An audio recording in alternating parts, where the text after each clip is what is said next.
la BDR c'était mieux avant et il a payé son abonnement Dova. Donc on va parler de films, des films que nous notons sur 5, un film que vous choisissez vous, 2 films que nous choisissons nous. Et en fait, en réalité, il l'a dit la dernière fois, c'est souvent moi qui ai le dernier mot sur les films parce que le Capitaine est un personnage difficile. Mais nous allons tout de suite commencer avec un film qui nous a été proposé par une vieweuse. Bonsoir Litena, bonsoir à tous et à toutes. Encore une fois, installez-vous confortablement sur la BDR TV. Et c'est parti, ce premier film est un film documentaire. Bonsoir Ancestral. Purée, tout le monde arrive, vous nous faites kiffer. Vous nous faites kiffer. Est un film documentaire qui s'appelle Les Étoiles Vagabondes. Et comme d'habitude, je vais laisser le maître du cinéma nous parler. Bah, il y a pas énormément de choses à dire, à vrai dire, enfin, pour la présentation de ce, comment dire, ce documentaire. Documentaire. Ouais, voilà, avec des gros guillemets, hein. Et j'ai pas de corps, hein.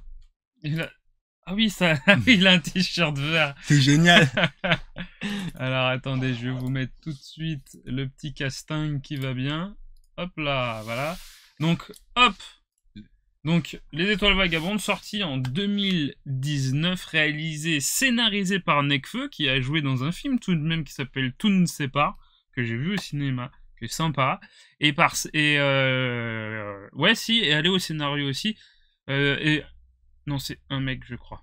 Oui, c'est Cyrine Boulanoir, qui est un clipper qui a tourné des clips pour S-Crew, donc le crew, un des crews de Nekfeu, bien sûr, Sneezy, Alpha One, et qui a fait pas mal de petits courts-métrages que j'ai vus d'ailleurs et qui sont sympathiques. D'accord. Vraiment, il a fait un court-métrage avec un portable pour promouvoir, en fait, c'est la marque qui avait fait un petit concours pour promouvoir le portable, et il avait fait un court-métrage avec ce portable-là qui était assez stylé, à vrai dire. Et au scénario, là vous pouvez le voir ici, il y a Stéphane Landowski qui a scénarisé le film Une sirène à Paris, qui est sorti entre le premier et le deuxième confinement, je crois, au cinéma, et qui va peut-être ressortir au cinéma là, vu qu'il n'a pas eu une grande vie cinéma malheureusement. Mais non, il a pas eu une grande vie, mais vous pourrez le trouver un peu partout en VOD. Bonsoir Tizik. Oui. Litena, on sait que tu dois te reposer, donc n'hésite pas, voilà. Reposez-vous avec le BTR TV et installez-vous. Est-ce que tu as d'autres choses à dire sur le film? Oui. Alors, le film est sorti alors, je sais pas si vous le voyez sur l'affiche, mais il est écrit en séance unique, en fait, au cinéma le 6 juin 2019.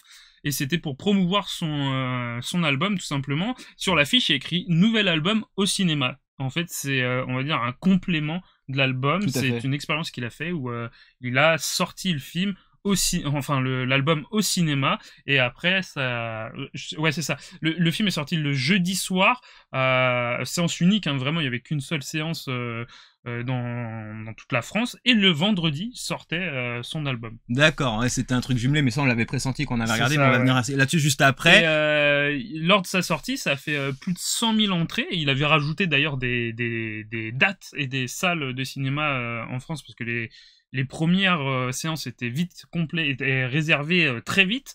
Et faut savoir que lors de sa sortie, il a fait donc il est sorti le jeudi, les films normalement sortent le mercredi. Et ben lors de les chiffres du box-office pour ce film-là ont battu X-Men Dark Phoenix et Aladdin au box-office. Ah oui, mais de toute façon, Dark Phoenix, je l'ai pas vu, donc et Aladdin, je l'ai pas vu non plus. Même, hein. Et du coup, là, on a présenté le film. Là, oui, bah, je t'ai dit. Donc, ça raconte l'histoire de Nekfeu. Nekfeu, si vous ne le connaissez pas, c'est un rappeur qu'on a, nous, découvert au sein du crew 1995, qu'on a vu au festival Le Jardin du Michel, qui est un festival qui se passe dans le jardin d'un gars qui s'appelle Michel. Et c'est vrai, tout est véridique. Tout est véridique dans ce qu'on vous dit. Et nous avons eu l'occasion de voir le crew 1995, nous avons même parlé à Nekfeu. Je me rappelle, j'étais avec ma guitare, il l'avait interpellé. On avait parlé avec Alpha One et compagnie, mais moi, je me rappelle que j'avais joué de la guitare à Nekfeu. Personnage hautement sympathique, qui est très apprécié dans le paysage du rap moderne, enfin en tous les cas le rap de post-2010, et dans ce film, qui est un complément de son album, Nekfeu vous raconte en fait le procédé qui l'inspire, qui lui permet d'écrire, et cette question qu'il a eue, cette peur qu'il a eue de la page blanche. Ouais, c'est un making of, quoi, en gros. C'est ça vaut pas Monster Hunter. Dova va pas commencer à nous provoquer dès le début, et c'est un making of de son album, qui commence, c'est plutôt cool. Ma maman a filmé le chat du voisin avec un E43310 qui a battu Aladdin. Merci le chat en tous les cas pour vos interactions. Et oui, qu'est-ce que je disais? Ah oui, donc le film s'ouvre sur un plan séquence qui est plutôt cool. Oui, un plan séquence qui est plutôt cool avant l'entrée en concert, celui-là en l'occurrence. Ouais. Et ensuite le film, donc il y a des monologues de Nekfeu, ou en fait des monologues. T'as vu tout de suite, Si, tout de suite, on est dans le jugement. Tout de suite. C'est des dialogues, on va dire, mais qui sont présents dans l'album. Voilà, ah bon? Oui. Ah, ça, je savais pas, parce que moi, j'ai pas écouté l'album. J'ai écouté une partie de l'album, j'ai pas tout écouté. Toi, tu vois, il fait un mec qui raconte son histoire de rap avec une page blanche et qui finit par un concert. C'est exactement ça, hein, c'est vraiment ça, et donc il le théorise, il l'explique aussi avec des métaphores. Et alors, au début, on pensait que c'était un documentaire, faut savoir que c'est Diamant Damid qui nous a proposé ce film. Au début, on pensait que c'était un documentaire, et puis on s'est vite rendu compte que c'était un film documentaire, parce qu'il y a, en fait, de la mise en scène. Et alors, c'est tout le problème que j'ai eu moi personnellement. Tu vas me dire ce que t'en as pensé après. Moi j'ai beaucoup de choses à dire. Écoute, alors qu'on aime ou qu'on n'aime pas la musique de Nekfeu, qu'on aime ou qu'on n'aime pas le rap, ça reste quand même une démarche intéressante de la part de l'artiste. La réalisation est plutôt cool. Il y a quand même des belles images, il y a des belles captations, il y a des trucs sympas. Néanmoins, enfin en ce qui me concerne, sans vouloir critiquer la démarche artistique de Nekfeu, hein, Nekfeu, je te respecte de ouf, hein, Eskimo avec Népal, du lourd gros, lâche pas l'affaire, on adore ça. D'ailleurs, dans un de ses sons, il dit, il parle de la mort, enfin c'est une petite interview que je fais, et il dit, donc il parlait de la mort et de le fait qu'ils arrivent d'un coup et qu'il se dit, j'aurais jamais pensé que la dernière fois que je parlerais à Népal, ça serait la dernière fois. Ah oui. Et j'ai trouvé cette phase plutôt cool puisqu'on sait qu'il est pote, quoi. Il dit pas des trucs bêtes. Alors Dova nous dit que ça sent le remake de 8 Miles. Je l'ai pas vu 8 Miles. Pas du tout. Non vraiment. Oui, alors parce que ça parle de rap, mais vraiment parce que c'est pas du rap américain comme Eminem, quoi. Et non, c'est pas vrai. C'est plus personnel. Non, parce que 8 Miles c'est très personnel quand même. Ouais, mais c'est un film 8 Miles. C'est pas la même approche. Ouais, voilà. Non, mais après ça raconte quand même si c'est romancé, ça raconte la vie de Eminem quand même. Hein. Ouais, alors que là il y a quand même des captations réelles. C'est pas la même approche. À mon avis, j'ai pas vu d'interview, mais je pense que la motivation de Nekfeu pour faire ce film-là, c'est pas vraiment de faire comme Eminem avec 8 Mile, de raconter sa vie, parce qu'à cette époque-là, on va pas se le cacher, Eminem c'était un des rares rappeurs américains blancs, et on va dire que c'était une sorte de justification pour sa légitimité de rapper avec en tant que blanc dans un milieu qui est essentiellement représenté par des Afro-Américains. C'est ça, donc moi je pense que c'était plus ça pour dire j'appartiens aussi à cette parce que c'est pas à ce milieu-là, mais enfin si il a une légitimité à exister, cette caste, tu vois, de la société qui fait que j'en ai bavé et que moi aussi je peux raconter mon histoire, et je vais vous raconter parce que c'est un peu grâce à Dr. Dre qu'il a percé, parce qu'il a cru en lui, et c'est on va dire grâce à ça qu'il a sorti son film. Mais non, là pour le projet de Nekfeu, c'est vraiment alors moi je salue, comme il a dit coucou Nekfeu. Pardon, oui, excuse-moi. D'ailleurs, on salue Nekfeu. On salue Nekfeu, hein. Tu peux faire un don et t'abonner à la BDR TV, mon pote, hein. On salue son, comment on dit? Son œuvre. Son œuvre, ouais, qu'il a fait, que c'est vraiment un truc, on va dire, alors, je sais pas si on peut dire cross-platform, enfin, non, quand on dit, tu sais, que c'est des œuvres qui viennent de plusieurs supports différents. Donc, là, c'est vraiment, il a fait un album. Et là, on a avec ce film-là, c'est pour ça que je dis making of, c'est vraiment un gros making of de comment il a construit cet album, et ça accompagne l'écoute de l'album qu'il a sorti. Vraiment, c'est pas un truc enfin, ça raconte sa vie clairement, parce que les rappeurs souvent racontent leur vie, mais c'est pas un truc qui va raconter son enfance, son passé difficile. Ah non, rien à voir. Ou quoi, vraiment. Rien à voir. Il y a des thématiques qui sont vraiment intéressantes. Alors 2 secondes, parce que sur le chat il y a Dova qui dit je sais pas trop, je trouve l'artiste un peu jeune pour sortir un film autobiographique, c'est un peu prétentieux, non? Il a vécu quoi du haut de ses 20 ans?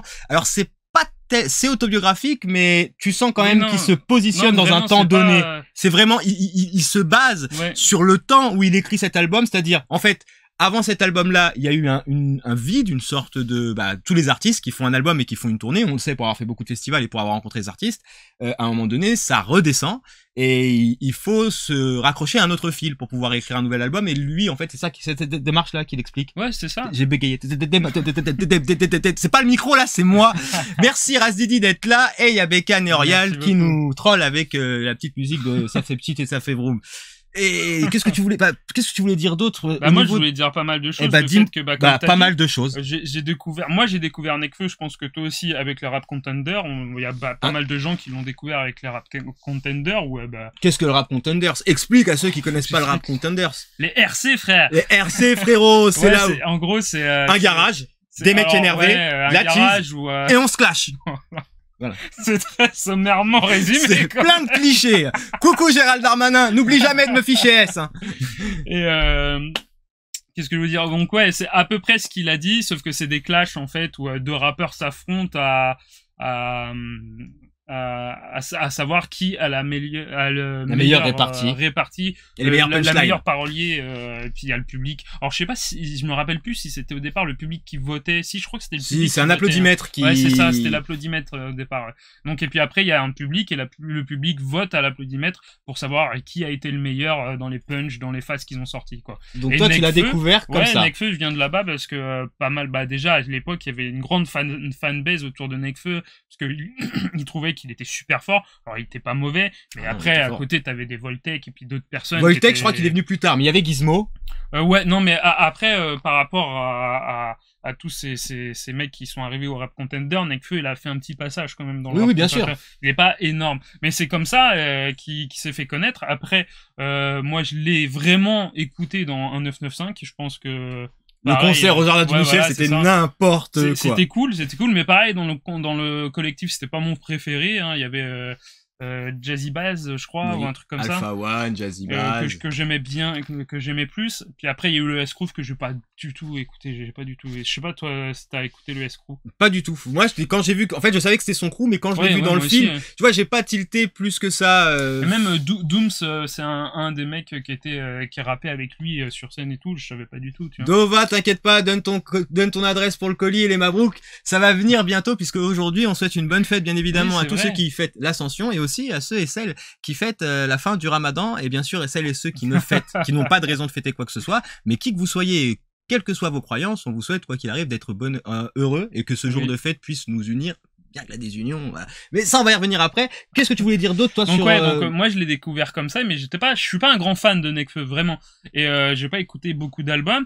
Et là, à vrai dire, je suis un peu coincé parce que je salue, l'effort artistique qu'il a fait d'offrir, vraiment une continuité avec son album et un univers qui l'accompagne avec un court-métrage un documentaire ou plutôt un making-of qui est assez sympa à regarder, mais on est dans les débris films, on parle de films, mais alors là, même moi je le casse même pas en tant que documentaire, vraiment pour moi c'est un gros making of de cet album, et c'est tourné par un clipper, donc oui il y a certaines scènes qui sont cool, mais franchement j'ai rien ressenti pendant le film, mais vraiment rien. Alors ouais, il y a vraiment des phases qui sont bien, on le voit dans la bande-annonce d'ailleurs qu'on a passé tout à l'heure en fond, il y a des phases qui sont très belles et qui sont bien, mais moi j'ai juste vu un sale gosse qui est riche et qui arrive pas à écrire et qui voyage en fait pour trouver l'inspiration, et que vu que maintenant il a de l'argent, il arrive plus à... En plus c'est même pas, il se le cache, il le dit que en fait tout... Non, en fait lui c'est en fait il a plus vraiment de trucs à raconter, et que il raconte tout ce qui tourne autour de lui, donc tous ses amis, tous ses potes et tout, tous les voyages qu'il fait. Et enfin pour moi c'est un caprice de riche, ça, de ok, donc j'ai raconté des trucs, donc je voyage, et puis on le voit dans le making of, il y a son équipe qui taffe, et puis lui il sort, il laisse son équipe taffer, il rentre à pas d'heure et il vient gratter des trucs. Je dis pas que le mec est pas fort. C'est comme ça qu'il bosse, hein, c'est son processus artistique. Ouais, mais je dis pas que le mec est pas fort. Ça clash, ouais, non, mais là, le prochain Rap Contender, c'est Raven contre Nekfeu. On demande à tous les spectateurs de la BDR de venir, c'est va y avoir du sang. Je le cache pas, je suis pas du tout le public visé, parce que moi non plus, hein. Je suis pas un grand fan de Nekfeu, mais pour moi, c'est comme ça que je l'ai ressenti, quoi, dans le film. Et vraiment, j'ai eu aucune émotion durant le film. Même là j'ai écouté je voulais écouter d'ailleurs je crois qu'en plus quand il est sorti je l'ai un peu écouté, mais là ça m'a même pas donné envie de le réécouter. Je me suis un peu forcé en mode attends, on va quand même pour le débris film moi j'ai aucune conscience professionnelle, j'ai rien écouté, mais le fait que j'aurais pu me diriger moi-même sur l'album sans avoir regardé le documentaire, là en regardant le documentaire ça m'a pas du tout donné envie d'écouter l'album en fait. Je me suis dit ouais putain il est prétentieux, et puis c'est un caprice de riche, comme tu l'as dit dans le film, il se regarde écrit, il se regarde penser en fait, et ça je fais ouais ok, mais je m'en fous en fait. Donc ouais c'est sympa, mais en tant que film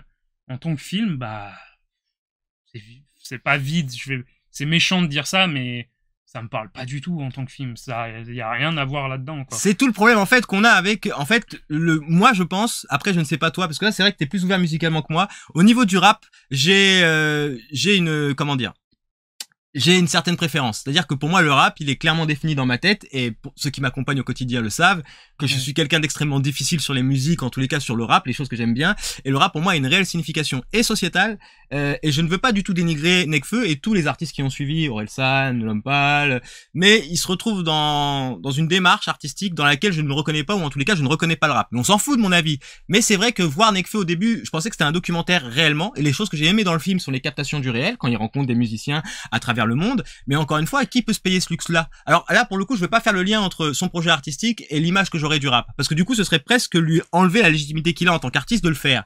Mais comme il l'a dit, en fait, je vais même pas rajouter plus que ça me gêne de voir quelqu'un qui a ce potentiel, parce que lyricalement, il est très fort. Ce serait de la malhonnêteté de dire, ah bah moi, j'ai pas Nekfeu, il est pas fort. Non, il est fort.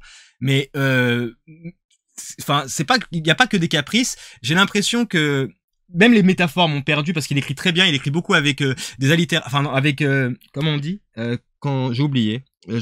Tu me l'aurais dit avant le live, j'ai oublié. Enfin, celle où il parle avec des images, il parle, ouais, mais il y a plusieurs types de métaphores, tu vois. Ouais, peut-être je pourrais pas t'aider. Je sais pas quelle figure de style. Non, c'est pas les assonances et les allitérations. En tous les cas, merci de suivre, Litena et Gab. Mais il utilise on voit que c'est un poète, parce qu'il y a des choses qu'il raconte, et il raconte qu'avec des, je suis vénère. J'ai le seum de pas l'avoir, le mot là, t'imagines même pas. Et ça nous perd un peu pendant le film. Alors mais j'ai pas envie de le critiquer là-dessus, parce que c'est comme ça qu'il a voulu percevoir et nous le donner. Oui. Mais néanmoins, après c'est son style, tu vois. Il se voit, entre le début et la fin, la boucle qu'il fait avec le film, il a dit, en fait, j'ai rien à dire. Il se raconte, tu vois. Et c'est ça qui me dérange, en fait. Ça manque de sincérité et d'authenticité. On peut aussi, parce que c'est un style de rap qui marche, c'est un rappeur qui fonctionne, et on peut voir ça comme un projet artistique qui peut aussi fonctionner. Mais on a vu que le rap s'est décliné dans plusieurs styles, et ça peut être aussi intéressant de voir quelqu'un qui rappe. Alors, j'ai pas vraiment écouté ce qu'il rappait avant, donc peut-être qu'il rappait son expérience avant, mais c'est vrai que quand un rappeur rappe sa vie de galère, et que quand il sort de sa galère, il a plus grand-chose à dire. C'est pas qu'il a plus grand-chose à se dire, mais il peut plus raconter ce qu'il a raconté avant, tu vois. Oui. Donc il faut qu'il trouve d'autres expériences. Donc là, c'est en gros ce que Nekfeu fait. Mais il le dit lui-même dans le documentaire, il raconte ce qu'il y a autour de lui, et pas lui, en fait, à part, il y a une certaine honnêteté du coup qui se dégage. Oui, c'est pour ça que je lui reproche pas vraiment. Parce qu'on va pas non plus le charger là-dessus, et l'une des scènes du film qui est vraiment cool, à la fin il retourne en Grèce, parce qu'il va dans plusieurs pays, vous allez voir. Alors c'est là où on parle vraiment d'un caprice de riche, parce que des fois on a l'impression de dire, est-ce que t'as vraiment besoin de faire tout ça pour écrire un album? C'est surtout que... je vais sortir mon album de rap, j'espère que vous êtes tous prêts. Le premier pays où il va, c'est le Japon. Il va à Tokyo dans une chambre, il s'enferme dans une chambre pendant une semaine, il y va 1 mois, je crois. 2 mois, je crois. 2 mois en plus, il s'enfonce dans une chambre pendant 1 semaine où il bouge pas. Son équipe reste dans cette espèce de petit appart. Il y a plusieurs endroits, je pense que c'est une location avec plusieurs chambres et tout ça, où il bosse, et puis lui, on le voit valdinguer, aller machin. Il y a même un de ses arrangeurs qui dit, ouais mon gars, Gabi, ouais, lui il est génial, ce mec est génial. Et il dit, tu pars bouffer et tu reviens le lendemain à 17h, quoi, tu vois. Donc on voit que il est jeune et qu'il c'est des caprices qui fait que... Après il parlait de dépression au début du film aussi, tu vois. Mais bien le bonsoir la pieuvre, et salut. Je vais revenir sur tous ceux qui ont réagi sur le chat, le podcast de Litena, etc. Je lis tout en fait, mais je pensais qu'on n'allait pas pouvoir dire beaucoup de choses dessus, mais en fait oui, mais il y a énormément de choses à dire. Mais on pourra pas trop s'étaler. Ouais. Je pense qu'il plairait plus au public de Nekfeu ou à ceux qui aiment cet artiste. Déjà, il faut savoir que là, le film, en fait, n'est plus disponible parce que, comme j'ai dit, c'était une séance unique. Donc, en fait, il était disponible à la sortie et c'est un happening. Et ça, je trouve ça super fort de sa part d'avoir vendu l'album avec ce film-là. Et parce que même quand il l'a sorti au cinéma, c'est même pas documentaire ou quoi, ou making of, c'est vraiment, il y avait écrit l'album au cinéma. Donc, et puis, ce qu'on retrouve dans, en fait, la construction du documentaire, c'est la construction de l'album. Comme je t'ai dit, les monologues qu'il y a, c'est des monologues qu'il y a avant ou à la fin de quelques titres dans son album, et la liste de ses tracks dans l'album, c'est la liste de son voyage dans le documentaire. Menteur au Japon, etc. Voilà, c'est ça. Donc c'est cohérent, artistiquement c'est fort, mais on peut pas vraiment juger, parce que là on est dans le débris film, on va pas se cacher, on critique des films. On juge. Et en tant que film, là, Pardon. il manque quelque chose. C'est méchant de dire il manque une âme. Est-ce qu'on pourrait même le noter finalement? Moi, je vais lui donner une note en tant que film, mais ouais, après, en tant qu'œuvre artistique, c'est fort ce qu'il nous a proposé. En fait, clairement, même si vous n'aimez pas le rap ou que vous n'écoutez pas du rap, faut savoir que le rap, il a ses qualités et il a ses défauts. Le rap, c'est divisé, en fait, c'est divisé. Il a beaucoup de visages aujourd'hui. Vous avez le boom bap, vous avez la drill, les artistes en inspirent beaucoup et c'est ce qui marche. Et vous allez voir qu'en fait, le rap a autant de public qu'il y a de variétés de rap. Et je fais partie de ces publics, les gens pourraient même dire, t'es relou, t'es un puriste, parce qu'il fait savoir que, mais en fait, c'est comme dans chaque style de musique. Néanmoins, le film reste intéressant, ne serait-ce que sur le processus de création et l'histoire qu'il raconte sur les migrants à la fin quand ils retournent en Grèce. Oui. Mais il y a une image qui est très forte et il raconte quand même des belles choses. Moi, j'ai beaucoup aimé la fin du film. Il y a des captations vidéo que j'ai beaucoup aimé aussi. Vous le retrouverez facilement sur un site de vidéo en ligne extrêmement connu qu'on ne nommera pas ici parce qu'ils sont directement concurrents avec cette plateforme-là. Et même, je pense que Nekfeu lui-même s'en fiche. Je pense qu'il l'a sorti uniquement au cinéma dans une séance unique et puis après il est passé à autre chose. Je pense que c'est ce que fait beaucoup d'artistes avec les albums. Ils les balancent et après ils font leur vie, tu vois. Donc lui, ce documentaire-là, il le voit comme son album. Mais tu sens quand même que tu vois, il y a quelque chose qui le pèse. Ah oui, bien sûr. Et c'est là que c'est intéressant parce que nous, on n'est pas artistes. Enfin, un peu peut-être. Nous, on n'est pas des rappeurs, on n'est pas sur la route, etc. Mais on sait que l'investissement que l'on peut donner dans un projet créatif, on donne des choses, mais c'est des choses de nous-mêmes qu'on donne et on vit des choses. Et parfois, on peut même se poser la question de savoir si on a été au bout de cette chose-là ou pas. Maintenant, mettez-vous à la place de quelqu'un qui sort un album tous les 2-3 ans et qui doit systématiquement non pas se remettre en question mais retrouver un fil pour pouvoir réexister à nouveau et même lui par rapport à lui se trouver l'inspiration et être légitime dans son propre projet qu'il s'est construit, l'idéal qui s'est choisi. Le rap a ça de bien et de cool. Tous les genres musicaux sont cool. On n'est pas là pour, alors surtout pas ici parce que nous je crois qu'on a tout mangé et alors lui je crois que c'est toi, t'es le champion, toi. Vous le voyez pas, mais sur le côté, il y a une pile de CD, elle est plus grande que nous deux. Il y en a en bas aussi. Mais après, souvent, il y a un vrai côté introspection chez certains créateurs artistes. Si en plus, il a le blues de la célébrité, c'est compréhensible qu'il s'isole, non? Oui, c'est tout à fait ce qu'il explique. Mais c'est pas ce qu'on lui reproche. C'est pas ça qu'on lui reproche. Est-ce que vous avez vu comment c'est loin? Oui, on l'a vu, on s'était bien marré. C'est pas la même chose encore. Alors, c'est pas la même chose parce que comment c'est loin, c'est assumé comme étant un film pleinement. Là, il y a des captations. Là, c'est un film documentaire parce qu'il y a vraiment des captations sincères. Il y a, comme on dit, il y a des trucs qui sont mis en scène, mais c'est de la mise en scène improvisée un petit peu quand même. Des fois, j'ai l'impression que non. À certains moments, surtout avec le temple japonais, je pense que ça c'est de la pure mise en scène. Ouais, ça c'est la mise en scène. Hein. Les rappeurs depuis quelques temps. Mais il y a d'autres trucs, tu vois, que c'est de la mise en scène, mais qu'il y a un peu de, comment dire. D'improvisation dedans. Si on dit on va faire ça, mais il laisse de l'improvisation dedans. Moi, je trouve que les côtés les plus cool du film, c'est les côtés où ils sont filmés, effectivement, mais que des gens interagissent avec eux, et là, il peut plus se mettre en scène parce qu'il est dans l'échange, il est dans le direct, dans le présent. Après, et là, c'est plus intéressant. Et c'est pour ça qu'il y a un scénariste de film sur le documentaire, c'est que je pense qu'il a voulu faire une construction quand même cohérente durant le documentaire. Mais visuellement, c'est beau, il y a un beau travail, on va quand même mettre une note. Alors oui, donc voilà, on peut pas trop faire le lien avec comment c'est loin, mais on peut vous inviter c'est une à le regarder. Part de fiction quand même s'il y a de l'autobiographique dedans. Mais lequel on a préféré, moi je dirais comment c'est loin. C'était bien marré au cinéma et voilà. Aujourd'hui, j'écouterai plus Orelsan Les Grinch sur leur nouveau projet. Il y a pas des caméramans qui se cassent la gueule pratiquement parce que dans le documentaire à un moment ils sont sur les toits. Il loupe une marche. Il loupe une marche. Le caméraman il faillit. Merci Liteda qui dit qu'elle est bonne de parole. On espère qu'on a été intéressant. C'est un sujet vraiment très intéressant, la musique et le processus créatif et même les styles musicaux. Peut-être qu'un jour nous en parlerons dans la BDR TV. C'est même pas peut-être. Mais tout est à savoir quand. Et on va pouvoir lui administrer une note. Est-ce que c'est moi qui commence ou est-ce que c'est toi qui commence? Comme tu veux. Tu veux qu'on le fasse à le je te tiens, tu me tiens par la barbichette?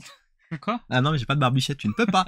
Je vais lui attribuer la note de 3, qui est une bonne note. J'ai hésité avec un 2, parce qu'on note sur 5, et on a décrété qu'on ne mettait plus des virgules 5, sinon c'est trop facile. Parce que Dova, il nous engueule, mais Dova, il avait raison, tu vois. Et que c'est trop facile de couper la poire en deux, et ça nous mettait un plus grand panel de notes, donc ça nous oblige à faire un choix. Je veux pas lui mettre en dessous de la moyenne, parce qu'il y a un vrai projet derrière, c'est vraiment quelqu'un qui a essayé de faire quelque chose. Ça ne me plaît pas.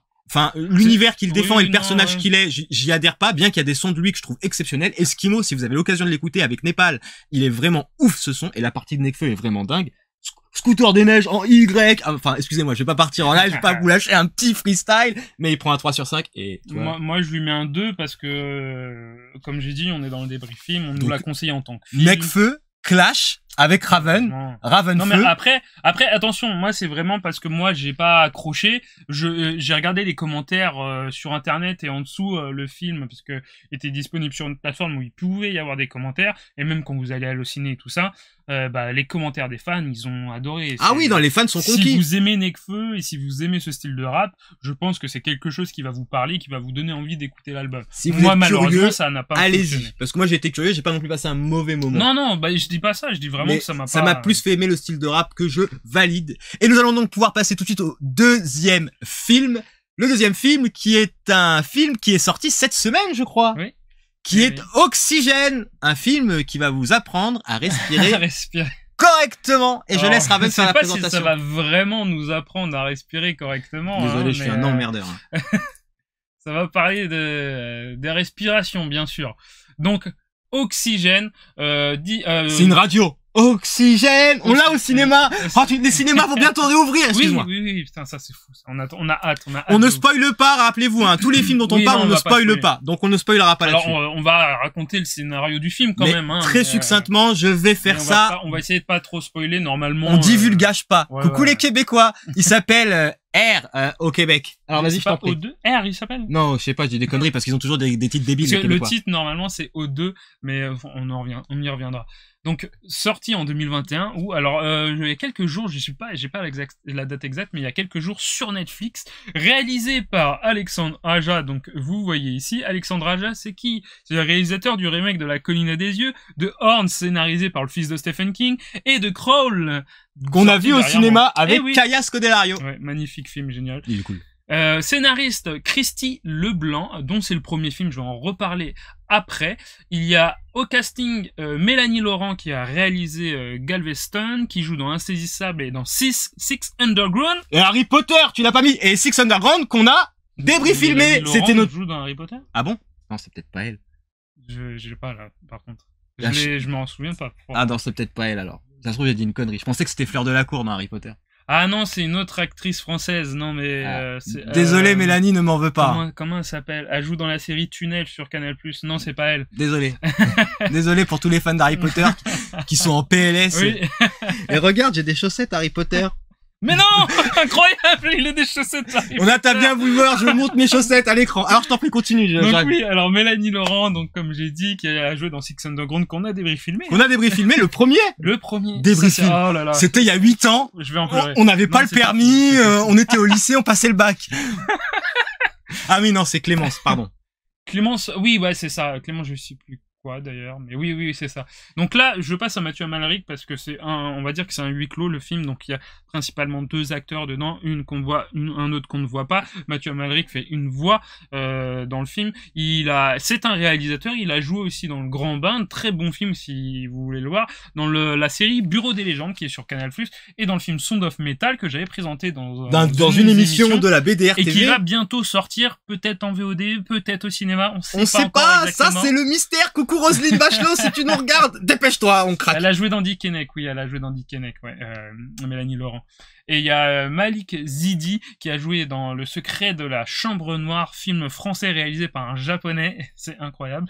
Et dans Play, qui est assez stylé, il y a aussi Marc Saez, Laura Boudjena et puis bien d'autres. Mais comme je vous l'ai dit, c'est un huis clos, donc il y a pas beaucoup d'acteurs à l'écran. Donc en fait le film faisait partie de la fameuse blacklist de Hollywood. La blacklist de Hollywood, c'est quoi? C'est tous les ans, il y a des scénarios qui sont votés par des gens c'est des scénarios qui sont appréciés. Tu vois, pas les meilleurs scénarios, mais des scénarios que beaucoup de gens apprécient.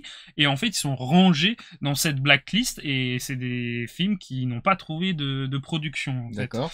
Et alors, faut savoir déjà que l'accessibilité pour les gens d'Hollywood, réalisateurs, producteurs, tout ça, de cette liste-là est gratos. Mais pour ceux qui ont créé les scénarios, ils payent, si je me souviens bien, $26 par mois pour que leur scénario apparaisse dans cette blacklist si ils sont votés en tant que film apprécié. Viens, on leur envoie un scénario, 26 balles par mois, c'est quoi? C'est 3 abonnements Netflix. Mais après, faut qu'il soit voté en tant que scénario apprécié. Si c'est nous qui l'écrivons, il sera apprécié, ne doute pas de ça.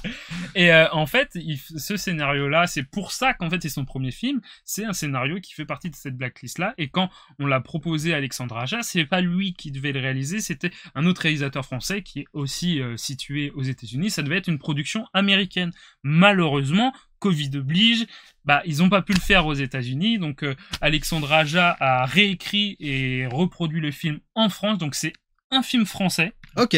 Mais au départ, vu que ça devait être un film américain, Anne Hathaway devait jouer le premier rôle. Après, il y a eu Noomi Rapace qui est arrivé et qui devait jouer le premier rôle. Malheureusement, Covid oblige, ça s'est pas fait. Mais Noomi Rapace reste quand même sur la production du film, donc c'est un film français, mais quand même produit par certaines personnes américaines. Même si Noomi Rapace n'est pas une actrice américaine quand même. C'était la actrice qui a joué dans la trilogie Millennium. Je sais pas si tu vois ce que c'est. Je connais Millennium, je connais les livres, j'ai jamais vu très les bonne films. actrice d'ailleurs. J'ai jamais vu les films.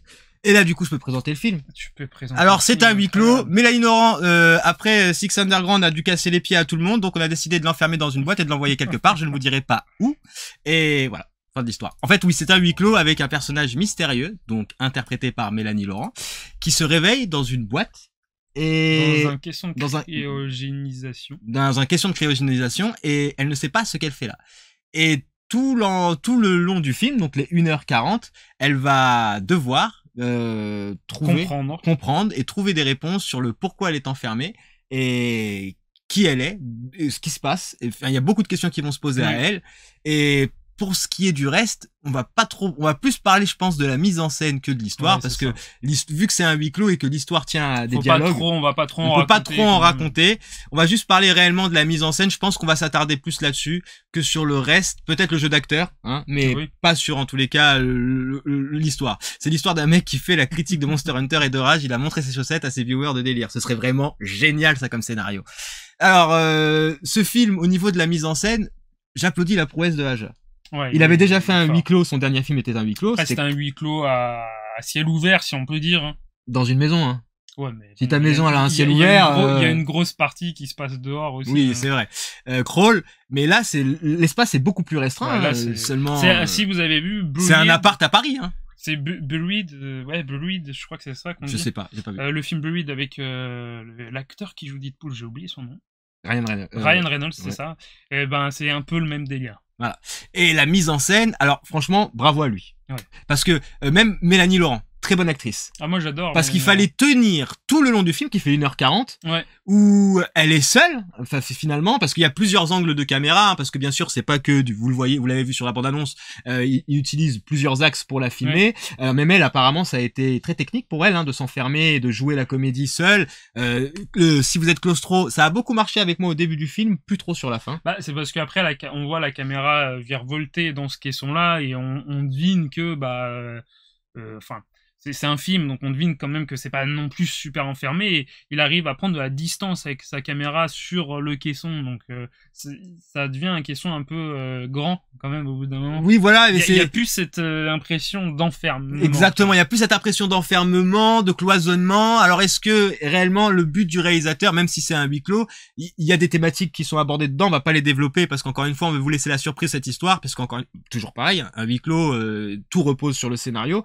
Sans trop en dévoiler, l'histoire, t'en as pensé quoi dans les grandes lignes, sans parler de l'histoire? T'as trouvé ça pertinent? J'avais deviné, à vrai dire, à la moitié du film. Parce que toi, vu que c'est un, mais en vrai, t'es trop vu fort. que c'est un huis clos, on se dit, avec tout ce qu'on voit, avec toutes les infos qu'ils nous donnent, on commence à réfléchir, vu que c'est un clos, on fait, mais ok, donc parce qu'il y a un moment du film où tu t'es dit que ça allait être ça, parce que moi j'étais surpris de voir ça. Je me suis dit déjà, peut-être parce que aussi les gens qui ont vu beaucoup de films de science-fiction et tout ça, quand on pense truc de cryogénisation, tout de suite il y a pas mal de trucs qui nous viennent, et puis avec tous les indices qu'on nous donne dès le début, on se dit ok, on commence à réfléchir. Comme je dis, c'est un huis clos, on a le temps de réfléchir dans un huis clos et de se poser des questions, on s'en pose plein. Après, j'étais pas là en mode j'avais tout pigé du truc final, mais j'avais compris une grosse partie de l'intrigue. mais ça m'a pas trop dérangé parce que à vrai dire le huis clos je kiffe ça, j'adore ce style. Moi j'ai un peu de mal. Moi c'est vraiment le genre cinématographique avec lequel je patine. Litena qui dit qu'elle est un brin. Ah ouais, Raven Sherlock. Alors faut savoir, faut jamais aller avec lui au cinéma et pire encore, ne même pas regarder de bande annonce. Ouais, j'ai regardé, on a regardé une bande annonce, je vais pas dire laquelle parce que j'ai peur de me faire spoil sur le chat parce que nous on n'a pas encore vu le film. Et en regardant la bande annonce, il a vu des trucs dans les reflets des carreaux de la bande annonce. Il m'a dit bah ça va parler de ça le film. Et moi je lui ai dit mais pourquoi tu fais ça avec moi? Et même lui quand on est au cinéma, alors moi je suis tout gaga quand je devine un truc, je dis ça je savais ça. Et lui me dit mais moi ça fait 10 minutes que je le sais, il est trop chaud. Après j'aime pas trop dire ça parce que ça fait le genre le mec tu sais qui se la pète et fait. T'as vu combien de films dans ta vie? Tu l'as pas vu. T'as vu combien de films dans ta vie si t'as pas vu plus de 5000 films? Mais ça veut rien dire. Non mais à force d'un moment donné, il y a des mécaniques scénaristiques que tu connais ou en tous les cas, c'est dur d'être surpris hein, mais bon, il est fort là-dessus. Même si t'es un brin claustro, il y a des trucs qui marchent, ça marche beaucoup au début. Alors, faut savoir que il y a des scènes. Alors, le Capitaine est une petite nature. Souvent, quand il y a des scènes qui sont là, si il y a des trucs qui sont un peu, même moi, ça pique un peu à regarder. Le truc avec le pied là. Ah non, tais-toi. Il y a des moments. Arrête, on parle pas de ça, on parle pas de ça. Frisson. Ah non, mais même pour les dessins animés, ils se cachent les yeux. Oui, même pour les dessins animés, je me cache les yeux. Pour Invincible, en l'occurrence, qu'on vous recommande, hein, sur Amazon Prime. Oui, regardez Invincible sur Amazon Prime, c'est comme ça. Ouais, donc, l'histoire, elle tient. Je me suis pas ennuyé pendant le film. J'ai quand même eu des moments de perte. Non, moi ça va. Moi j'ai eu 2-3 moments de perte. C'est-à-dire qu'à un moment donné, il m'a happé plus. Mais il y a une thématique, alors celle-là, je dirais pas que je l'avais deviné, mais il y avait des choses qui me rappelaient un autre film que je ne vais pas citer. Et il y a des thématiques qu'on retrouve dedans, que je trouve cool. Et moi je pense que d'ailleurs c'est des thématiques qu'on va de plus en plus retrouver dans le cinéma avec l'actualité. Pareil, on va pas vous dire laquelle, mais c'est parce que l'actualité, on va dire qu'elle est quand même pas mal chargée. Mais il y a vraiment on a même rigolé sur 2-3 trucs. Enfin, je sais que moi, je t'ai sorti des conneries qui t'ont fait rire pendant le visionnage du film. Mais on salue la prouesse de, Mélanie Laurent, et l'exercice qu'elle a dû avoir, et même Alexandre Aja, où je trouve que c'est pas son film, le film que je préfère de lui, en tous les cas. Non, clairement, c'est pas ce que Alexandre Aja a fait de mieux, mais, en fait, son expérience fait que le film est vraiment bien, parce qu'il sait manier la caméra, et ça, on le sait depuis longtemps qu'il le sait, et il sait faire des mises en scène de ouf, malgré. Je pense que c'était un petit challenge pour lui. Alors de base, c'était pas lui qui devait le réaliser, mais je pense qu'il s'est amusé dans cet exercice-là à se dire j'ai un huis clos, comment je vais faire pour positionner mes caméras pour que ça soit dynamique au visionnage, tu vois. Bah ça l'a été, hein. Il y a des moments, j'ai eu des moments de perte, mais est-ce que c'était la fatigue parce qu'on l'a regardé tard hier soir? Est-ce que c'est des moments où j'ai décroché, etc.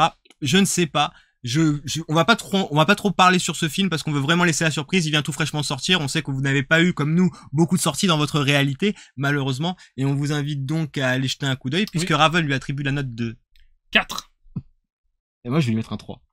Non, mais t'as le droit. Moi, je vais lui mettre un 3. Si c'est un style que tu t'apprécies pas, c'est vraiment le problème du huis clos. C'est-à-dire, c'est comme moi avec les full footage, hein. Gab nous dit Les 8 salopards, c'est le film qui m'a fait découvrir adorer ce genre. Faudrait que je le regarde. Alors, il dit ça, je sais pas si il ou elle, je sais pas, à vrai dire. S'il l'a vu ou elle l'a vu, c'est lui salopard, c'est beaucoup inspiré sur The Thing en fait. D'accord. Donc The Thing est aussi, alors l'ancien avec John Carpenter est aussi un huis clos et si tu l'as pas vu, bah je te conseille fortement de voir The Thing. Huis clos de Sartre, c'est la pièce de théâtre qui m'a fait adorer les huis clos et c'est même pas une blague. Et d'ailleurs dans ce film, dans cette pièce de théâtre, il y a même une citation très célèbre, l'enfer, c'est les autres. Et là je suis plus sûr de moi que de Mélanie Laurent qui joue dans Harry Potter. Donc la note de 3 en ce qui me concerne, la note de 4, c'est un film quand même correct et réellement, on est content qu'Alexandre Aja, qui est parti aux États-Unis parce qu'en France, il ne trouvait pas de moyens pour faire ses films. Bah, malheureusement, au début, oui. Alors là, ça commence un peu à se débloquer. Malheureusement, le Covid a acheté un peu, Merci, Litena. Acheter un peu de l'huile sur le feu. Il y a certains films français qui avaient des grosses productions qui ne peuvent pas sortir au cinéma et c'est dommage. Est-ce que le cinéma de genre français va y survivre? On verra. L'avenir nous le dira. L'avenir nous le dira, mais en tous les cas, Alexandre, bravo. Tu pourras faire un clash avec Raven puisqu'il a défié Nekfeu et il te défie aussi. Je vais t'embrouiller avec tout le monde, mon pote. Et moi, j'ai un conseil à dire. Alors, si vous aimez les huis clos, je vous conseille Locke avec Tom Hardy qui se passe uniquement dans une voiture. Et c'est assez incroyable. Cujo de Stephen King est en partie un huis clos. Non, là, par contre, Cujo, c'est un peu fantastique, tu vois. Oui, mais c'est... Enfin, il y a des trucs... Là, vraiment, tu suis en fait Tom Hardy dans une voiture qui roule et il se passe rien d'autre qu'il passe des appels. Ça me rappelle le film qu'on a vu là avec le mec en voiture dans le désert aux États-Unis là. Ah oui. Ce film. Non, on l'a pas filmé celui-là, mais on savait pas sur quel pied danser. Mais on en parlera plus tard. Donc 3 pour Raven, 4 pour moi. Non, 4 pour Raven. 3 pour moi. On s'en mêle les pinceaux. Mais alors ceux qui sont restés, parce qu'on a gardé Ah, je suis fier, c'est moi qui l'ai choisi, mais c'est lui qui me l'a fait découvrir. Vas-y, tu peux y aller. The Mitchell Against the Machine. Et non, ce n'est pas Rage Against the Machine. C'est incroyable. C'est vrai que j'y avais pas pensé, le titre anglais. C'est incroyable. Il est extraordinaire. Et on va tout de suite parler de ça. Et je vous garantis à tous et à toutes, si vous êtes restés parmi nous, on a gardé réellement le meilleur pour la fin. Raven, s'il te plaît, oui, parle-nous de ce long métrage d'animation. Et oui, donc alors les Mitchell contre les machines, sorti en 2021, est disponible sur Netflix encore une fois. Il est sorti cette semaine, je crois. Ouais, la semaine dernière peut-être. La semaine dernière. Alors c'est réalisé et scénarisé par Michael Rianda et Jeff Rowe, en fait, qui ont travaillé sur la série Gravity Falls qui se trouve sur Disney+, et Désenchanté aussi, la nouvelle série de Matt Groening. Netflix, ouais, c'est ça. Et il y a un projet apparemment de film Tortue Ninja en animation, et apparemment ils sont un peu collés dessus. Alors apparemment ça serait Jeff Rowe qui le réaliserait, mais c'est que en projet pour l'instant, hein, c'est pas véridique encore. Alors oui. Là, oui, c'est le casting VO, c'est ça. Le casting VO, il y a Abby Jacobson qui fait une voix dans Désenchanté et dans la série BoJack Horseman, toujours sur Netflix, hein, d'ailleurs. Donnie McBride, qui a joué dans Kenny Power, si vous n'avez pas vu cette série, regardez-la, est complètement déjanté, qui a joué dans Alien Covenant, qui a aussi fait du doublage dans Angry Birds. Il y a Maya Rudolph, qui a fait du doublage dans Les Nouveaux Héros, et prochainement dans Lucas, le prochain Pixar. On retrouvera sur Disney+. Ouais, c'est ça, sur Disney+. On a beaucoup parlé de Lucas, d'ailleurs, en plus. Hein. Oui, je vais le voir à cause de ça, d'ailleurs. Alors, j'avais pas envie de le voir. Oui, je pense qu'on va le voir. Et qui a joué dans Good Place, une série de Netflix que je vous conseille de regarder, qui a été annulée, malheureusement, mais qui est magnifique. Michael Rianda, qui a fait un doublage dans la série Gravity Falls, et Olivia Colman, qui joue dans The Crown et Fleabag, aussi sur Netflix. Ah non, Fleabag, c'est sur Amazon, je crois. Et la VF? La VF, malheureusement, il n'y a pas de photo sur Allociné, parce que c'est Allociné, c'est de la merde. Donc, la VF, il y a Lou Viguier. Clash, Allociné, rap compteur de race. Vas-y, moi je suis chaud. Qui est une comédienne de doublage qui a doublé pas mal d'actrices dans des séries, mais plus précisément dans la série The Rookie, où elle revient assez souvent. Il y a Bruno Mann qui double Beerus dans la série Dragon Ball Z, et même dans les films qui sont sortis dernièrement. Dragon Ball Super, Rob Broly, il double le personnage Beerus dedans. Et il a doublé Tuk Tuk dans Raya, le dernier dragon. Qu'on a des filmé. Eh oui. Et il y a Valérie Bonneton, qui elle est une actrice, mais aussi une doubleuse de dessin animé, qui a joué dans La Petite Famille et dans le film Eviala Yokul, qui est assez stylé avec Denis Boone, à vrai dire, et je suis étonné de dire ça, mais il est drôle.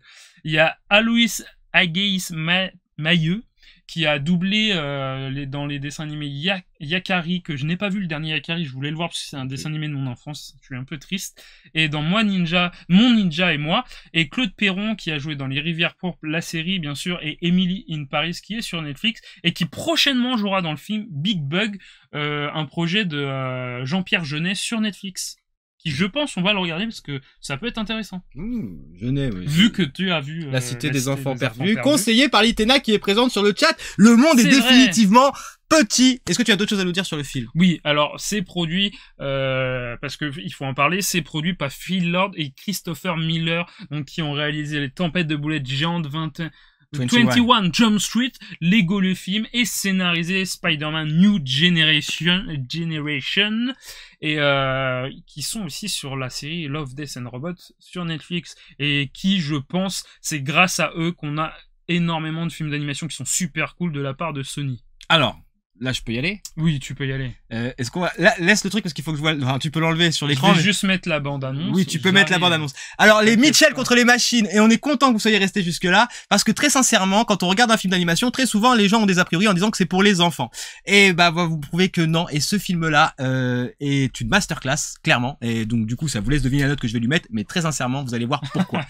Ça nous raconte l'histoire de Cathy. Cathy, qui est une étudiante qui a été fraîchement nommée dans son université de cinéma, qui est toute contente et qui veut quitter sa famille parce que les rapports entre elle et son père sont compliqués. Il s'avère qu'elle a grandi, qu'elle est issue de sa génération à elle et que lui est issu d'une autre génération un peu plus vieille qu'elle, et la communication ne passe plus très bien.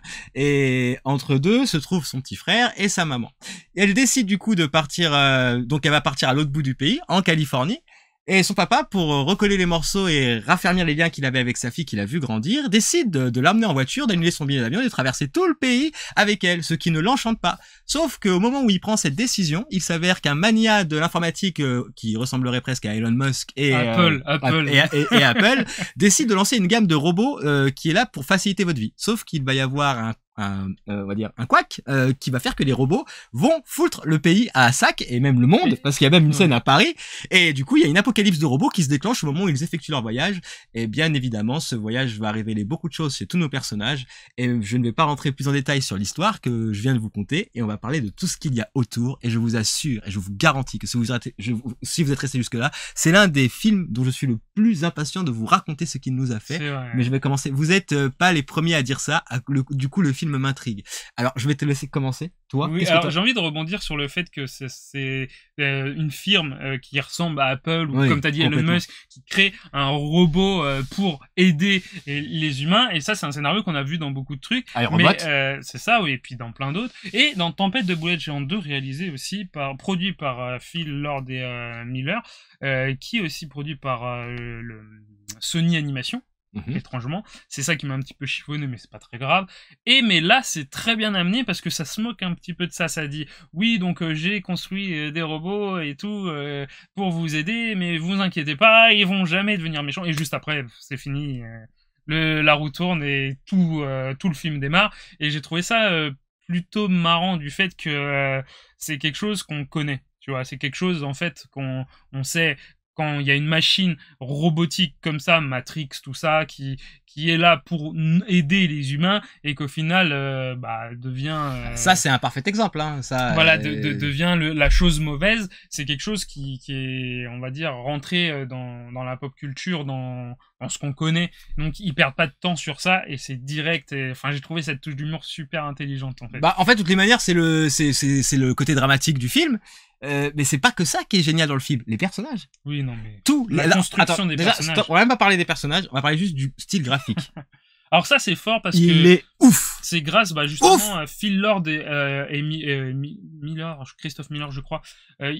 Ils ont instauré, on va dire, un genre graphique qui change. Il n'y a pas de limite vraiment. Comme ils l'ont fait en fait avec le film Lego où ils prônaient la création en mode libérez-vous, faites ce qui vous fait plaisir, créez ce que vous voulez à partir de rien.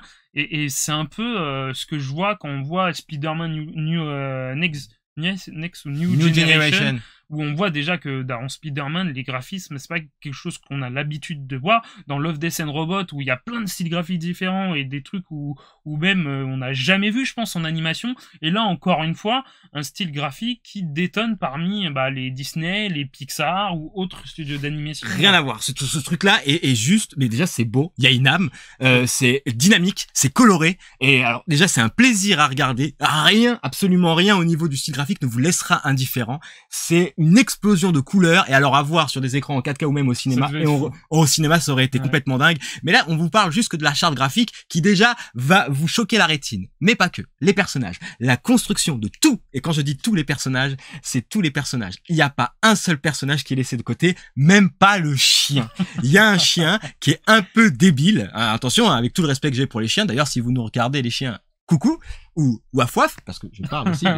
Donc les chiens, le traitement du chien qui est fait est extraordinaire. Ce film il parlait de créativité, ils vont absolument dans toutes les directions qu'ils se proposent, ils vont jusqu'au bout et c'est clairement assumé, c'est génial. Mais quand je vous dis c'est génial, je pèse clairement mes mots. Je parle parce que là je vais parler pendant 2 heures. Je ferme ma gueule. Moi je dis juste que en fait comme il dit, il y a des trucs qui interviennent dans le film où on voit ça comme un gag, mais qu'au final est essentiel au récit de l'histoire. Et ça c'est très rare de voir ça dans les films, surtout après les Shrek ou l'âge de glace, surtout les derniers, où ils incorporaient un gag et c'était juste pour faire un gag et ça allait pas plus loin. Et là dans ce film là, il nous incorpore un truc qui fait un gag mais qui aura une répercussion après et qui sera importante au récit et à l'histoire. Et c'est ingénieux. Ce film, rien n'est laissé au hasard. que ce soit au niveau de la rythmique du film, et que ce soit même au niveau de, donc, de, comme il vous l'a dit, de toutes les interactions qu'ils peuvent avoir avec, donc, les personnages ou les aventures qu'ils vont avoir, parce que tu te doutes bien que si jamais tu traverses les États-Unis avec une invasion de robots, regarde Rick dans The Walking Dead avec des zombies. Bon, c'est pas le même concept, mais tu te doutes que sur le chemin, tu vas avoir des galères. Ils ont plein de galères, et malgré, donc, tout ce bazar qui arrive, parce que c'est un dessin animé post-apo, pareil, un dessin animé, c'est un film d'animation post-apo. C'est rare. C'est pas post-apo, c'est un autre terme. Alors, je l'ai pas du tout, mais en fait, il y a un terme qui dit avant l'apocalypse et pendant l'apocalypse et après l'apocalypse, donc post-apo. Mais là, c'est pendant l'apocalypse, donc c'est encore un autre terme, mais j'ai oublié le terme. Merci de m'avoir corrigé. Mais alors, la liaison entre le père et sa fille, qui est le point d'ancrage vraiment dans le film, au niveau émotionnel, ça marche parce que les personnages résonnent d'une vraie vérité. Ces gars-là ont fait, je veux dire, vous ne resterez pas insensible. Il dure 2 heures, hein. 2 heures? Et il dure à peu près 2 heures. Oui, il dure 2 heures. Il y a une scène. Ah ouais, 1h54. Il y a une scène dans le film. Quand on l'a vu, je vous assure que je ne suis absolument pas client de rigoler devant un long métrage d'animation. Et ben, je peux vous dire qu'il y a, déjà, j'ai rigolé plein de fois et lui, j'en parle pas. Moi aussi, mais il y a une scène, on ne va pas vous la dire. Cette scène-là, pour moi, jusqu'à là, depuis le début de l'année 2021, c'est la meilleure scène que j'ai vue sur un long métrage que je découvre. Elle est extraordinaire. C'est là qu'on voit que les gars, au niveau de la créativité, ils ne se sont absolument rien interdit. Et on va dériver après sur les pros de l'animation que l'on connaît, parce qu'on peut pas ne pas faire, enfin moi je ne peux pas ne pas faire le lien avec Disney, et on a débriefé Soul. Nous on aime bien les films d'animation parce qu'on trouve qu'il y a cette liberté que tu peux avoir, que tu n'as pas forcément avec des acteurs que tu diriges. Tes personnages, tu les fais exister toi-même. Et des fois on trouvait que ça manquait de consistance, peut-être même de sincérité, et peut-être même pour certains, comme Pixar malheureusement, qui ont été les maîtres très longtemps, et on disait qu'ils n'étaient pas sur le déclin, mais qu'il y avait des choses qu'ils n'arrivaient plus à trouver. Ouais. Sony Animation le trouve avec une facilité déconcertante. Et peut-être que Sony sera le... Alors, j'aime pas trop dire ça, mais Sony est peut-être le nouveau Pixar. Ah non, j'espère. Non, mais parce que nous, on a vu, on est sorti de Spider-Man Into the Spider-Verse complètement ça conquis. Fait plusieurs fois, parce que même Tempête de boulettes géantes, les deux, et le 2 a un peu dans le scénario du 2, c'est un petit peu semblable à celui-là, pas exactement, mais un peu. Mais les Tempêtes de boulettes géantes, les deux, regardez-le, ils sont vraiment très très bons. Ah non, mais je sais même pas par où terminer ni par où commencer. Enfin, dans le film, vous avez des personnages même qui vont intervenir au milieu du récit. C'est-à-dire qu'on sait même pas qu'ils vont exister à ce moment-là. Quand ils existent, c'est dingue. Les références, donc t'en as vu une toi au Seigneur des Anneaux. Il y en a plein. Ouais, il y en a à Game of Thrones parce que c'est référencé de tous les côtés. Il y a même au truc. Alors là, faudrait que je les retrouve là. Je les ai pas notés, à vrai dire, mais il y a des références à comment dire. Ah, j'ai oublié. Il y a des thématiques dans le film. Des thématiques qui concernent la nouvelle technologie, l'usage qu'on en fait, l'écart générationnel. Tout le monde peut regarder sur film, même vos parents qui n'ont pas connu les téléphones portables. Référence à Kill Bill. Voilà, référence à Kill Bill. Je l'avais pas celle-là. Ah bah oui, vers la fin, oui, d'accord. Et bah, même vos parents, même des gens qui sont plus vieux que vous, qui sont pas coutumiers des films d'animation, peuvent le regarder. C'est très bien écrit. Il est transgénérationnel. Mais c'est même pas, il est très bien écrit. Très sincèrement, on ne peut pas lui trouver de défaut à ce film d'animation. On va au cinéma pour voir ça. On va voir un film d'animation pour qu'on nous raconte quelque chose, pas qui n'existe pas, mais pour donner corps à un univers complètement imaginaire et lui donner de la vie. C'est ça qui est extraordinaire avec l'animation, que tu ne peux pas faire avec des acteurs parce qu'ils sont vivants, heureusement, à part dans Frankenstein. On peut le faire, à vrai dire, mais c'est pas la même liberté. Même Zemeckis a essayé de le faire avec sa technologie de comment on appelle ça, avec les capteurs sur la motion capture. Motion capture. Il a essayé de le faire avec le Pôle Express, avec Beowulf, ce qui n'a malheureusement pas marché parce que c'était un peu trop en avance sur son temps, le public n'était pas au rendez-vous. Mais on peut le faire, et là clairement on voit que le support dessin animé c'est la meilleure chose. Tout est beau, mais même pas que visuellement. Il y a, enfin, l'aventure, vous avez de l'action, vous avez de l'émotion, vous avez des gags, et les gags, c'est ça qui est étonnant, c'est drôle quoi. Putain, et c'est toujours au bon moment. C'est vraiment des gags qui tombent là où il faut. Voilà. C'est pas avant et pas après, ça dure pas. C'est pas comme Shrek où ça dure longtemps et c'est ça qui fait que c'est redondant, un peu drôle ou un peu gênant. Mais non, là c'est trop bien timé. Les gags sont super bien timés. La dynamique de ce film d'animation est exceptionnelle, la direction artistique est exceptionnelle. Les gars, alors écoutez bien, jusqu'au générique de fin. Oui. Là où on a eu le plus de frissons. Alors j'ai voulu le dire, mais je me suis dit non, on va le garder, on va pas le spoiler. Parce que des fois il y en a qui peuvent squeezer. Le générique de fin, réellement. Non mais je voulais dire ce que c'était. Ah non, on dit pas. Justement. Attendez le générique de fin. Et là où le film vous met un dernier uppercut, c'est que quand vous voyez ce qu'il y a à la fin, j'en ai des frissons. Regarde, j'ai la chair de poule. Exceptionnel. Et je manque vraiment de superlatifs et d'adjectifs pour dire que vous avez fait un travail. C'est pour ça qu'on va au cinéma. C'est pour ça qu'on aime découvrir des choses. L'imaginaire, c'est quelque chose qui nous conçoit tous. Litena travaille avec l'univers imaginaire de Tolkien. Dova, il aime l'univers imaginaire de Square Enix. Vous qui êtes là, qui ne parlez pas sur le chat, forcément, il y a des choses avec lesquelles vous êtes coutumier. Ouais, mais il y en a qui ne parlent pas et qui nous regardent. Il y a des choses, l'imaginaire, c'est quelque chose qui nous transporte, qui nous permet de voyager dans notre propre tête, qui appartient à tout le monde. Quand on va au cinéma, on cherche à le stimuler, on cherche à s'inventer des décors, des paysages, tout comme quand vous les ouvrez un livre. Et quand quelqu'un vous raconte une histoire, la meilleure chose qu'il a à faire, c'est de pouvoir la faire vivre dans votre tête. Félicitations les gars, vous y êtes arrivés, mais de ouf. Moi, je suis complètement conquis.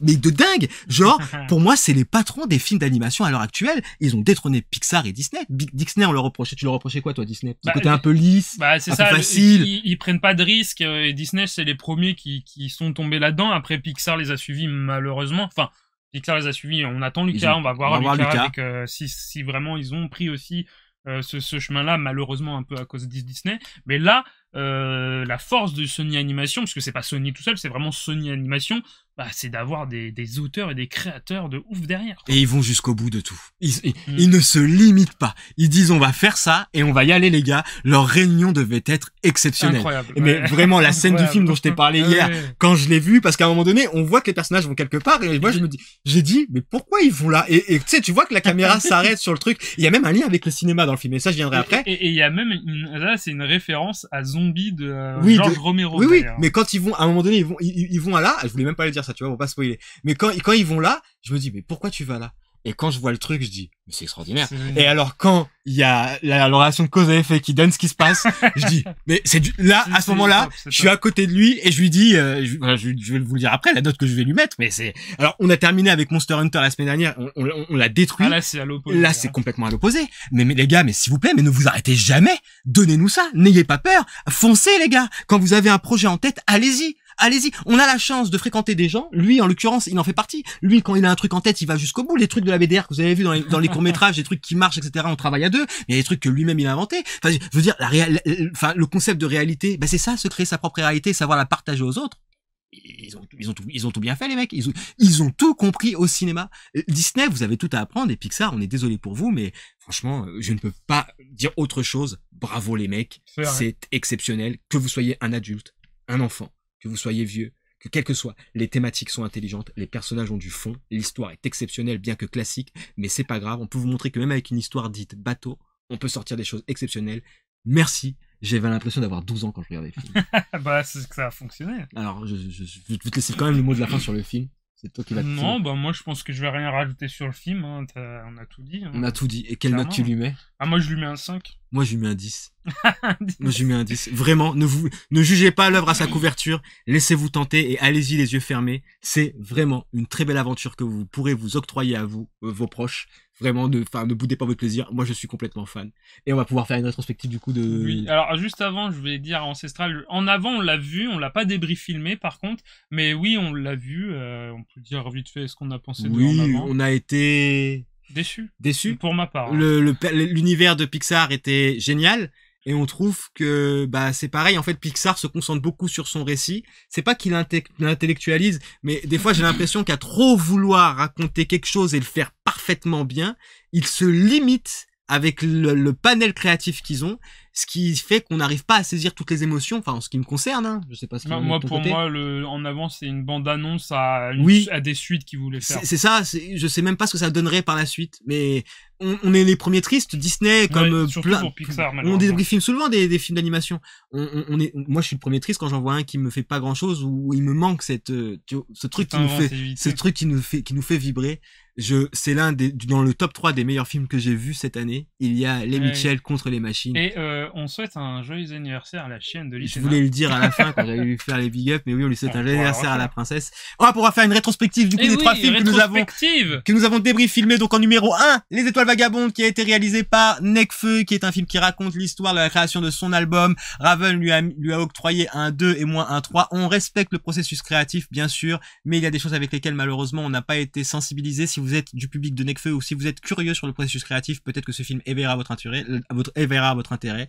La mise en scène est cool, mais il nous en faut beaucoup plus pour qu'on puisse ressentir quelque chose, surtout si nous sommes étrangers à ta musique. En tous les cas, on te souhaite force et courage et continue à te battre verbalement dans des garages. Lui, il t'attend. Débris film numéro 2. Oxygène, réalisé par Alexandre Aja avec Mélanie Laurent, qui est un huis clos, ma foi, de qualité, qui n'est pas, en tous les cas, transcendant en ce qui me concerne, mais qui a agréablement surpris à Raven. Il est tout fraîchement disponible sur Netflix. N'hésitez pas à aller jeter un coup d'œil et voir à quel point on peut être un réalisateur créatif dans un espace aussi clos, une chambre d'étudiants à Paris.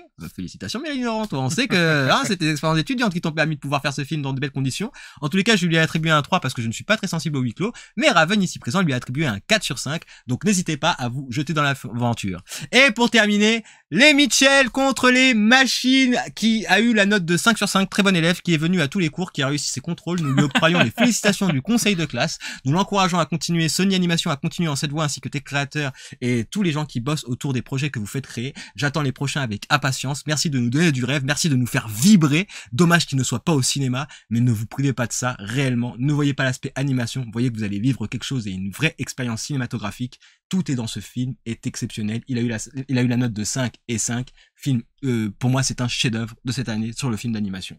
Et nous avons terminé avec le débris film. Comment tu vas? Ça va toujours. Ça va toujours? Moi, je suis impec. Moi, je suis impec. On vous remercie tous et toutes d'avoir regardé la BDR TV, mais la BDR TV ne serait pas la BDR TV sans tous les gens qui l'accompagnent au quotidien. Nous allons donc parler de nos 3 partenaires que nous aimons tout particulièrement. Il y a eu en numéro 1 la PGR, la Past Game Rebirth, qui est le site de rétro gaming chapeauté par Romgand, Dova aussi, qui font des tests et qui vont faire bientôt leur convention au mois de juillet. Oui, une convention qu'on va couvrir. Et qu'on va couvrir. Bien sûr, on sera sur place et on vous fera des retours à la rentrée pour la saison 3 de la BDR TV. Et nous avons en numéro 2, elle était présente sur le chat avec nous et c'est l'anniversaire de sa chaîne à qui on souhaite un joyeux anniversaire. Ça fait waf waf ouf ouf ouf en chien. Litena qui est la spécialiste de l'univers de Tolkien. Dova a fait une référence tout à l'heure à son podcast et Tolkien dans tout ça, qu'on a tous écouté, qu'on a très adoré. Bon, d'ailleurs, je vais repartager encore une fois sur nos réseaux parce qu'il faut vraiment que vous écoutiez son travail. Merci Itena de nous avoir fait le plaisir d'avoir été là, comme à chaque fois, et tout le temps, on présente, tout le temps à liker les posts Twitter. On t'aime beaucoup, et d'ailleurs, j'ai interagi avec elle. Il n'est pas impossible que l'Itena puisse faire une apparition aux côtés des deux, enfin, de toute l'équipe de la BDR TV très prochainement. Mais nous n'en disons pas plus, de grandes choses arrivent le mois prochain. En tous les cas, allez voir sa chaîne, abonnez-vous à ses réseaux. C'est une traductrice de talent et encore une fois, c'est quelqu'un de passionné et investi dans l'univers de Tolkien. On le dit à chaque émission, mais c'est tout à fait normal.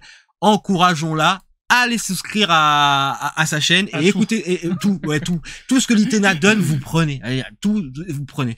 Et je vais terminer par il y avait quelqu'un qui est de C'est toi la radio qui était là. C'est toi la radio qui est l'émission podcast de Twitch la plus cool du Twitch game au niveau de la pop culture avec Candy qui devait diffuser ce soir son émission sur le paranormal mais ça a été reporté qui font des émissions. J'aime beaucoup d'ailleurs elle a parlé alors, mais Jaber aussi, on aime beaucoup Jaber. Oh, j'adore Jaber, on se tue à ça. Quand je le mets en fond, quand je fais des petits trucs sur l'ordi et tout. Là, c'est toi la radio, nous, on se bute à ça. On n'est pas souvent sur les chats à faire les foufous. Non, bah, moi, Jaber surtout. On lurque beaucoup.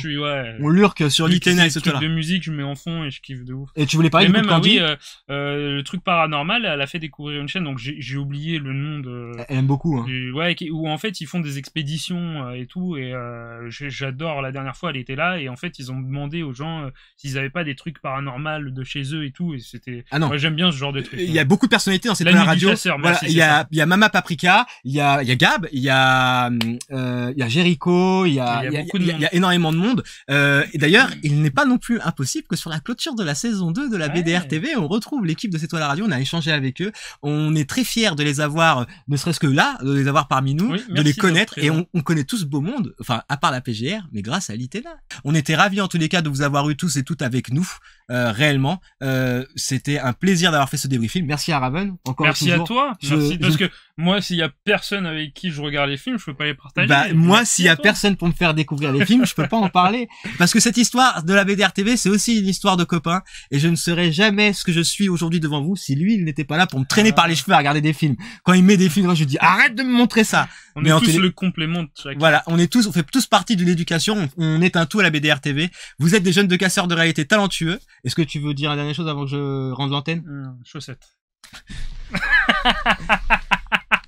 Je sais Harry pas Potter, ça. Ouais, Harry Potter. Alors voilà, en tous les cas, on vous invite à tous prendre soin de vous. On souhaite une bonne fête à tous ceux et à toutes celles qui font la fête. Et à toi, la chaîne de l'Itena, wouf, wouf, wouf, waf, waf, waf. Prenez tous et toutes soin de vous. Prenez soin de vos proches. Ne vous laissez pas diviser par les cycles de la haine et de l'intolérance. Aimez-vous les uns les autres. Et surtout, n'oubliez pas que d'ici à notre prochain rendez-vous, il est important de casser Des réalités. On vous embrasse bien fort et on vous dit à bientôt sur la BDR TV.